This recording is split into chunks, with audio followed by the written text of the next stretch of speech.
Greetings, this is Roaming Lens Walker, and today I'm in the heart of Norfolk, where a relic of 19th century agricultural ingenuity still stands, St Olave drainage windmill. This humble yet vital wooden windmill, though modest in size, was once integral to transforming the landscape you see before you. Its purpose? Draining the marshlands and enabling the people of the Norfolk Broads to cultivate the land and protect it from floodwaters.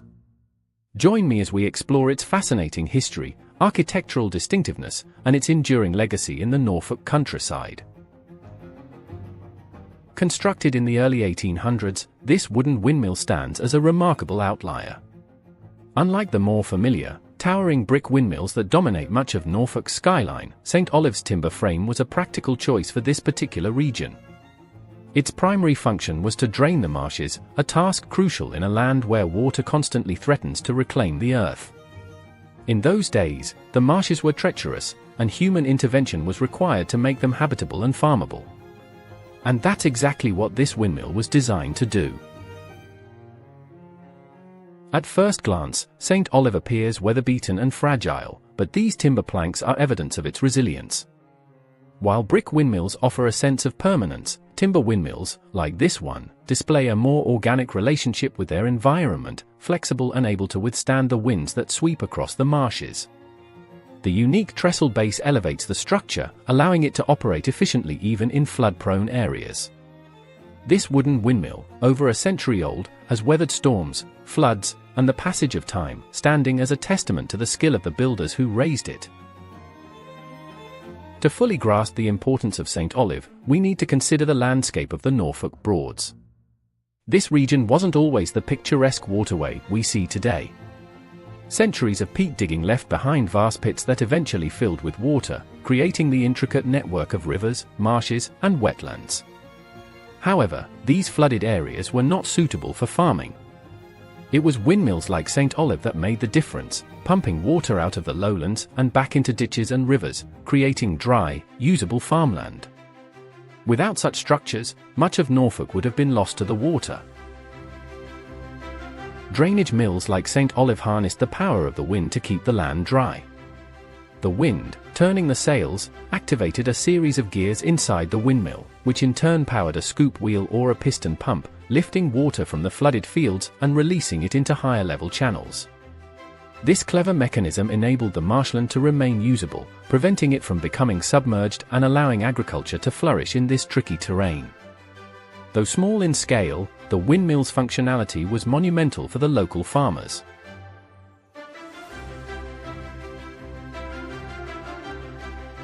Look closely at the timber structure. Each piece of wood tells a story of survival.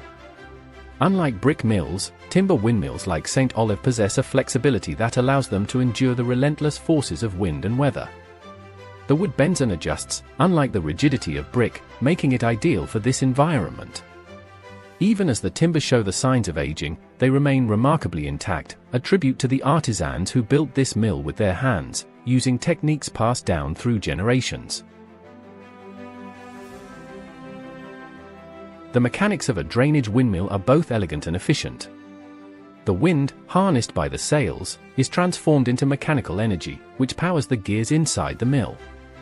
These gears then drive a scoop wheel, a large rotating device designed to lift water from the low-lying marshes and deposit it into drainage channels. This allowed the surrounding fields to stay dry enough for crops to grow and livestock to graze. In the 19th century, when this mill was constructed, such innovations were critical to the survival of rural communities in Norfolk.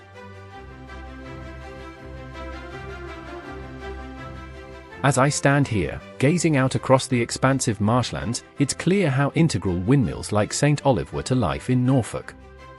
They once dotted the landscape by the hundreds, each one tasked with the vital job of keeping the water at bay.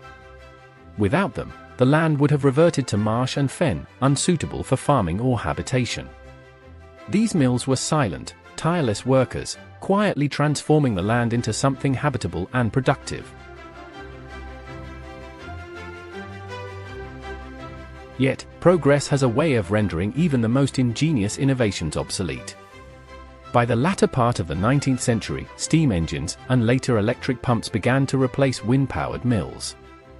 These new technologies could operate regardless of weather conditions, offering a more reliable and efficient way to manage the marshes. St Olave, along with many other windmills, eventually ceased its operations.